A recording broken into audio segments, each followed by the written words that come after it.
ලස්සනයි නේද? ඈ? ඔය කාරණාව හිතගෙන යනවා කියන එක ඕක කරන්න පුළුවන් දේවල් බැරි දේවල් නෙවෙයි. ඔක පින්නන්න ඕන දේවල් නෙවෙයි.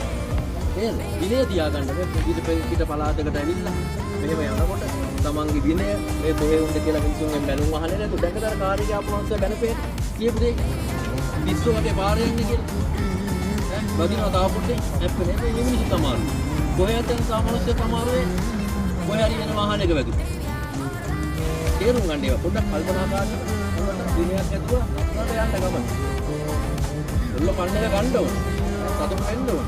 ඒ සතුට වෙනකොට ඒ සතුට ඒ විදිහට මුක්ති විඳින්න. එහෙම නැත්නම් ඔය කොහේ හරි කෙනෙක් ඇක්සිඩන්ට් එකක් කරලා තුවාලලා හොස්පිටල් ගානේ පුරුදු ගානේ ගිහිල්ලා ඒව වෙන්න ඕනේ නැහැ. මේක වංගු සහිත බෑවුම් සහිත පාරවල්. ඒව යන එනකොට ඒව පොඩ්ඩක් හිතන්න. ඒවා 250 ආවම 250 ආයි ගෙදර යන්න ඕන. ගෙදර යන්න එපා. හොස්පිටල් ගානේ අතින් ඕනේ නැහැ එක්කෙනෙක්වත්. නේ? එහෙනම් පිළිවෙලකට ලස්සනට අර කිව්ව විදිහට එක්කෙනා පිටපස්සේ එක්කෙනා යන්න 50ක් කියලා